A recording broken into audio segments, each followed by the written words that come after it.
Hi, my name is Nathan. I'm a UK trained doctor who's moved to work in New Zealand, and in this video I thought I would just talk about some of the differences that I've noticed between working in the UK NHS and in the New Zealand healthcare system.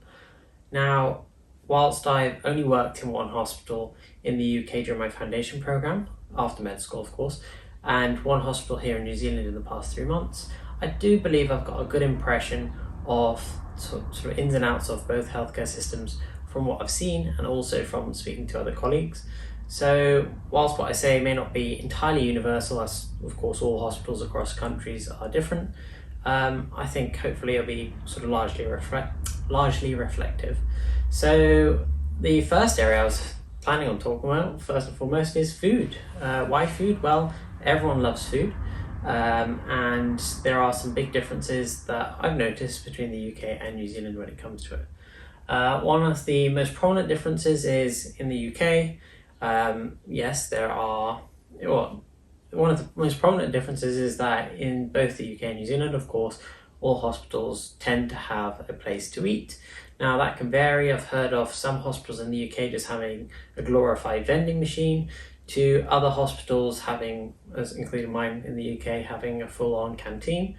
And of course New Zealand has that too, but the difference when it comes to eating at those places is quite big, and that's in the sense that in the UK you're often charged for your food. Yes, sometimes healthcare staff get a 25% or 20% or some just level of discount depending on the hospital. But in New Zealand the food is free. Yes, free. I was shocked. I was kind of like that Michael Vaughan character in the Google internship movie when he sort of goes to Google headquarters and he picks up a banana and asks sort of how much, and the guy says it's free, and then he keeps picking up loads of items and is just baffled by the fact that it's free. I was like that on my first day here. In fact, on my first day here I brought packed lunch because I wasn't sure that it was free. But on my first day of actual working after induction, and I'd been told that the food was free, I was just like picking up items. I was like, can I get this? Can I get this? So yeah, it's really cool. It goes on something, well, at least the food products are scanned, the barcodes are sort of taken note of. So there is a cost, but it doesn't go to you. It gets covered under something called the RMO, so the Resident Medical Officer number.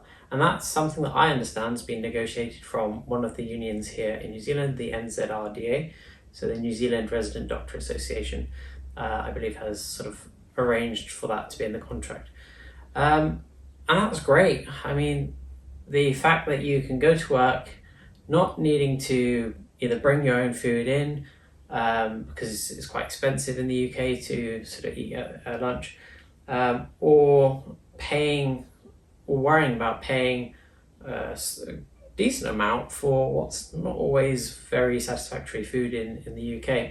Whereas here you have quite a large selection. You can select lots of cold drinks from the fridge, cakes, hot food, cold salads, chips, and the sauces, and sort of croissants and pastries, all for free. And there is of course a cost for coffees though. So I don't know whether that used to be included, but that's the one exception, is coffees do cost. But when you're getting all the other food for free, it doesn't really seem like much of a cost, and the coffees are quite good here. So that's sort of a stark difference to start with, something that I just couldn't get over the first couple of weeks that I was here, that I was able to eat food for free. Now, I believe if you're on a day shift, which typically lasts from 7:30 till 4, I'll go into the hours in a bit, then you're typically meant to just have sort of one meal sort of covered under that, which would be a lunch meal. But if you're on a long day, then you are allowed, of course, your lunch and your dinner meal. Now, that's food. Another sort of key difference is the working hours and rota. Now, whilst food heavily favours New Zealand, I feel like it's a bit different when it comes to working hours and rota. I was equally shocked, but maybe not in a good way, when I came to New Zealand and I found out some of the working hours. So one of the sort of longest shifts you would have in the UK is called a long day or a twilight shift, and they typically are 12 hours. It's typically 8 till 8 or 12 till 11, so 11 hours in that case. and there would be okay shifts, and you would finish your 8 to 8, get in at 8 o'clock the next day to do another one. Or if you finish your twilight shift and you finish at 12 or 11, then you're not expected to be in until 12 the next day. So it's twilight shifts in succession or long days in succession. And that allows you to have a decent amount of break, even though you're working quite a long shift. In New Zealand, and I was very shocked when I found this out, pretty much every week you have a long day shift. And that shift goes from 7:30 till 11, which is long. So it's about 15 and a half, 16 hours, depending on sort of how late you stay. And not just that, after doing a long day shift, you're expected to be in the next day at 7:30, 7 in the morning, for the rest of the week. So there is no sort of adjusted time for the fact that you've stayed quite late the night before. And that brings me on to a week in the rota, or maybe 2 weeks, depending on how lucky you are when your rotas have been given out, where essentially you will work the weekend. And if you're working the weekend, you either have 10 days in a row, so Monday till Wednesday, or you have 7 days, Monday to Sunday, and then you have 2 days off, Monday, Tuesday the next week, and then you work Wednesday, Thursday, Friday. So each one, if you work 10 days in a row, you'll get Thursday, Friday off. You get 2 RDOs, so rostered days in lieu, or rostered days off, rather. But if you're unlucky, and I just came off one of these, where you have the 10 days in a row, so Monday all the way through to Wednesday, you'll also be working one of those shifts, which will be on the weekend, a 16-hour shift. And that is just, that's long, that's hard, it's difficult. You get really tired as the days go on. Now, I was really shocked when I found out that this was the case here in New Zealand. And I remember I was chatting to some of my colleagues on the ward, and they were like, "Oh, it's great, because it used to be 12 days." I was like, "What?" But I suppose if you're going from a longer amount of days to that, then I guess maybe it feels good. But yeah, me telling them that in the UK, the max we'd have is like a 12-hour shift, and if it was going to 11, we wouldn't go back in until 12 the next day. Had quite a few of my colleagues here shocked as well. So that is another rather big difference.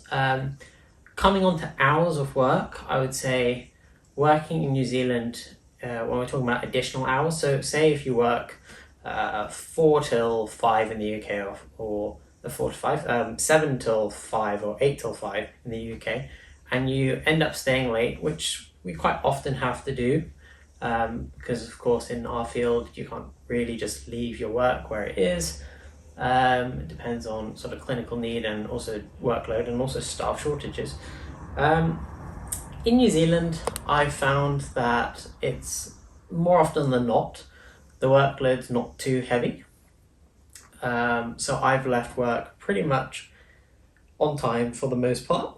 There are times where I have stayed late. In the UK, quite a lot of the time.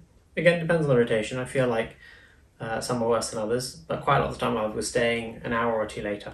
Now, that's important because this is where I'm talking about additional hours. So when you've worked hours outside of your rota, in terms of claiming them back in the UK, I remember it was a really convoluted process. We'd have to do something called an exception report. We'd have to have a meeting with our supervisor, and then it would have to go through a series of chain of command just to get approved.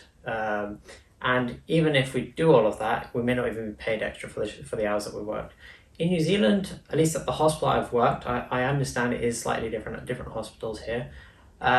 It's just an Excel sheet. You fill out an Excel sheet with how many hours you've worked in a day that you've stayed late, and you submit that before each pay week, which I'll get onto, and they pay you for the extra hours you worked, which is great.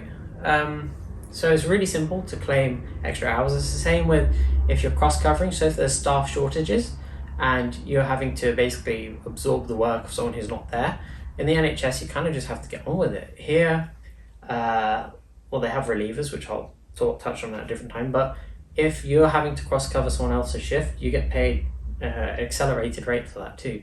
So they're really good in sort of compensating you for extra hours worked, at least compared to the NHS. Now, to be honest, there's a lot of differences, and I think probably just for the length of the video, I'll do a part 2. But yeah, so there are some of the staggering differences, both good and bad, of between New Zealand and the UK. Firstly, the food. Secondly, it was the working hours and the roster. And then thirdly, sort of the additional hours and pay. I think in the next video that I'll do, I'll probably touch on sort of the different roles, such as like relievers, getting leave, which is quite different. Pay's a big one, so I'll probably touch on that too. And maybe just sort of the work culture, because that's something that's quite interesting and different, and something that I quite like about here in New Zealand. It's quite chill. But at the same time, of course, serious. So yeah, I've had a wonderful time here in New Zealand. I think I've been here for 3 months, and I think I've done okay job with traveling around. I think it's summer now, and I probably, in hindsight, should have tried traveling more on my weekends. But I've been up to Hamilton, which there'll be a video on that, and that was great. I went to Hobbiton, I went to the Waitomo Glowworm Caves and rafting in that. I went to Hamilton Gardens, which is spectacular. And then of course I've been to some other really cool events, which will be in different videos too. But there's so much in New Zealand that I want to see, so many places to hike, so many places to do adventurous activities, to see... Oh, I did see the kiwi birds, and that's quite cool too. But I'll probably do something on that as well. So yeah, it's been a great experience. It was kind of scary moving across, and I'm not gonna lie, it has been lonely at some times, because obviously you have your colleagues at work, and they do sort of socials and everything, but a lot of them are sort of married or in families already, or if they have a family, then it's often sort of a different city in New Zealand. So yeah, so there are social activities, but I guess when you move, at least in the first month or so, when you move and you don't really know people that well, and you're the only person, because I moved mid-year as well. It's not like I moved at the start where everyone's new. That's new. It can feel a touch lonely, especially at Christmas time. But I think that's fine. I think you've got to embrace it, and you've got to really just push through it, find out ways to enjoy yourself. Don't let sort of being alone hold you back. There's so many things that you can do to have an enjoyable time, to sort of feel good. And I did. So on Christmas Day, I went to a light festival, I went to the gym, I went to see the sunset. It was really, really cool. So yeah, I think this is all part of a journey, and I'm really excited where it's going to take me. I've learned so many new things coming to New Zealand, and I'll probably make another video on that too. So cool. Cheers.